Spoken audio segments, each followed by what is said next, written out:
আসসালামু আলাইকুম রহমতুল্লাহ। আজ শিক্ষকের মর্যাদা সম্পর্কে আলোচনা করব ইনশাআল্লাহ।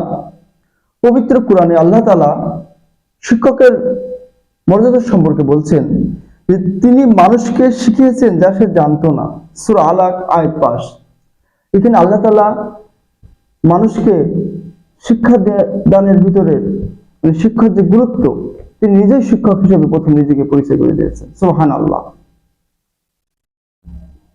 যাদের জ্ঞান দান করা হয়েছে তাদের মর্যাদা সর্বোত্তম। সূরা মুজাদালাহ আয়াত 11। আল্লাহ রাসূল নিজেকে শিক্ষক হিসেবে পরিচিত করে দিয়েছেন। আল্লাহ রাসূল বলেছেন, আমি একজন শিক্ষক হিসেবে প্রেরিত হয়েছি। এটি মুসলিম শরীফ হাদিস। আল্লাহ রাসূল নিজেকে অবশ্যই একজন শিক্ষক হিসেবে পরিচিত করেছেন। তাহলে শিক্ষকের মর্যাদা এখানে স্পষ্ট ফুটে উঠেছে। অন্য হাদিসে বলা হয়েছে, তোমাদের মধ্যে সর্বোত্তম যে কুরআন মাজিদ শেখে এবং অন্যকে শিক্ষা দেয়। এখানেও শিক্ষার বিষয় আলোচনা করা হয়েছে। সেই বুখারী শরীফ হাদিস এটি। হাদিসের আলোকে আল্লাহ রাসূল বলেছেন, জ্ঞানীরা হলেন নবীদের ওয়ারিস বা উত্তরাধিকার। আবু দাউদ শরীফের হাদিস। জ্ঞানীরা হলো নবীদের ওয়ারিস। এই হাদিস দ্বারা শিক্ষকের মর্যাদা স্পষ্ট হয়েছে। যে ব্যক্তি অন্যকে কল্যাণের দিকে ধাবিত করে বা চালিত করে, সে নিজেই সেই কল্যাণে যা পাবে বা সওয়াব পাবে। একটি হচ্ছে মুসলিম শরীফের হাদিস। এখানেও শিক্ষকতার মর্যাদার এবং শিক্ষকের মূল্য বা মূল্যায়নের কথা বলা হয়েছে। শিক্ষক এবং শিক্ষার্থী উভয় সওয়াবের অধিকারী। সুনানে ইবনে মাজাহ। তা হাদিসের আলোকে তাহলে স্পষ্ট হচ্ছে যে শিক্ষকতা একটা শ্রেষ্ঠ পেশা। কারণ আল্লাহ তাআলা নিজেকে শিক্ষক হিসেবে প্রথমে কোরআনের মাধ্যমে প্রকাশ করেছেন এবং বলেছেন যে আমি মানুষ যা জানতো না আমি তার শিক্ষা দিয়েছি। এবং রাসূল পাক সাল্লাল্লাহু আলাইহি ওয়াসাল্লাম নিজেই বলেছেন আমি শিক্ষক হিসেবে প্রেরিত হয়েছি। এবং সর্বোত্তম ব্যক্তি তারাই যারা শিক্ষা দান করে। তাহলে আমরা বুঝতে পারি যে কুরআন এবং হাদিসের আলোকে একজনের শিক্ষকের মর্যাদা সর্বোচ্চ আসনে। আমাদের সমাজে যত পেশা আছে, এই পেশার ভিতরে সর্বশ্রেষ্ঠ পেশা হচ্ছে শিক্ষকতা। বিলিভ অর নট, আপনি বিশ্বাস করেন না করেন এটা বিষয় না। বিষয়টা হচ্ছে যেটা সত্য সেটা সত্যই। কালো এবং সাদা স্পষ্ট। এই কুরআন হাদিসের আলোকে একজন শিক্ষকের মূল্য মর্যাদা সর্বশ্রেষ্ঠ দেওয়া হয়েছে। ইসলাম ধর্মে প্রথম বাণী, প্রথম কথাই কোরআনের ইকরা বিসমি রাব্বিকাল্লাযী খলাক। ইকরা, পড়ো। পড়ার বিষয়টা গুরুত্ব দেওয়া হয়েছে। এখন এই পড়াটা অবশ্যই একজন শিক্ষক কর্তৃক পড়ানো হবে। প্রথম বাণী দ্বারাই শিক্ষার গুরুত্ব এবং শিক্ষকের গুরুত্ব আলোচনা করা হয়েছে। সুবহানাল্লাহ। যদি আধুনিক বিশ্ব আধুনিক শিক্ষার কথা বলেন, যে যুগ সৃষ্টি হয়েছে, এক যুগ সৃষ্টি হয়েছে, এর পিছনে শিক্ষকের গুরুত্ব অনেক বেশি। সক্রেটিসের মতন শিক্ষক জন্মগ্রহণ করেছিল বলে প্লেটোর মতন ছাত্র তৈরি হয়েছিল। প্লেটোর মতন ছাত্র তৈরি হয়েছিল বলে অ্যারিস্টটলের মতন শিক্ষার্থী তৈরি হয়েছিল। অ্যারিস্টটলের মতন শিক্ষক তৈরি হয়েছিল বলে আলেকজান্ডারের মতন শিক্ষার্থী তৈরি হয়েছিল। শিক্ষক এবং শিক্ষার্থী যুগে যুগে শ্রেষ্ঠ শিক্ষকের মাধ্যমে শ্রেষ্ঠ শিক্ষার্থী তৈরি হয়েছে, যারা দেশ, জাতি এবং যুগ পরিবর্তন করেছে। তাহলে একজন শিক্ষক আমাদের সমাজে নিজেকে সর্বশ্রেষ্ঠ আসনে অবশ্যই জাহির করতে পারে। কারণ তার মাধ্যমে একটি জাতি, একটি দেশ গঠন করা হয়। পিতামাতা মানব সন্তানকে দৈহিক গঠন দান করে এবং দৈহিক গঠনের শ্রেষ্ঠ নিয়ামক।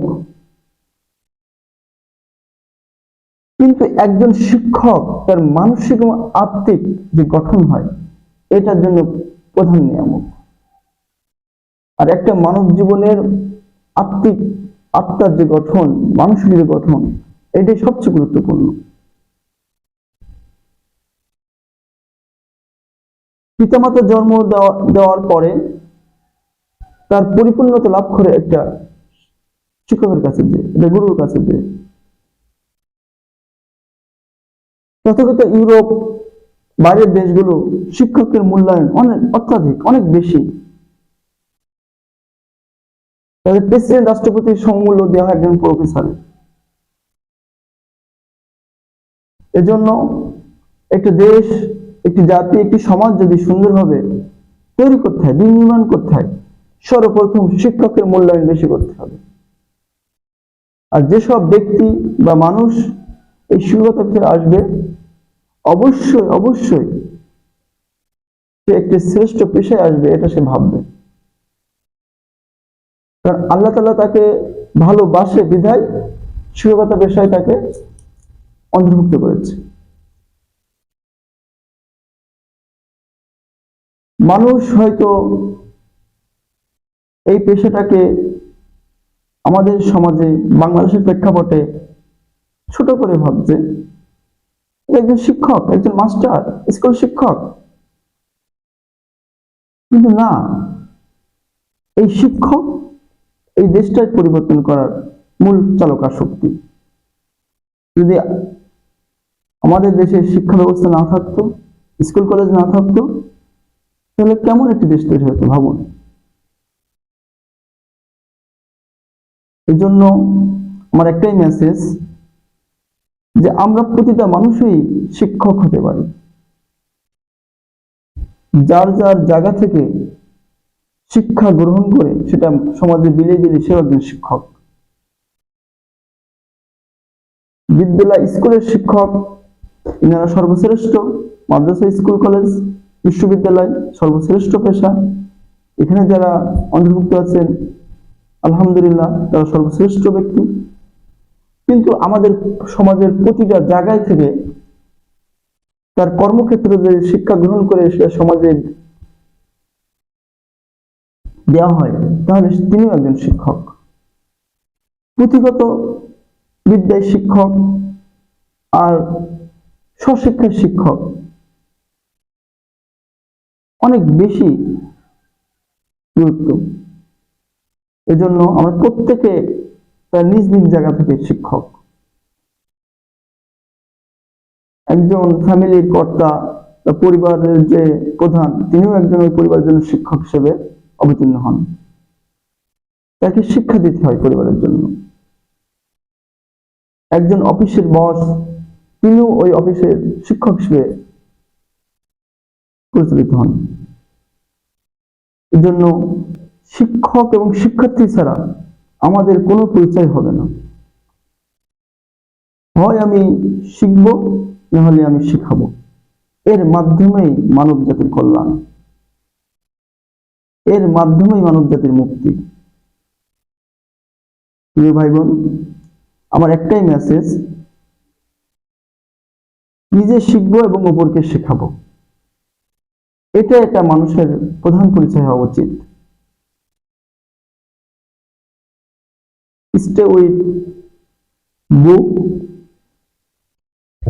stay with knowledge, stay with good information. জাযাকাল্লাহু খাইরান। আসসালামু আলাইকুম ওয়া রাহমাতুল্লাহ।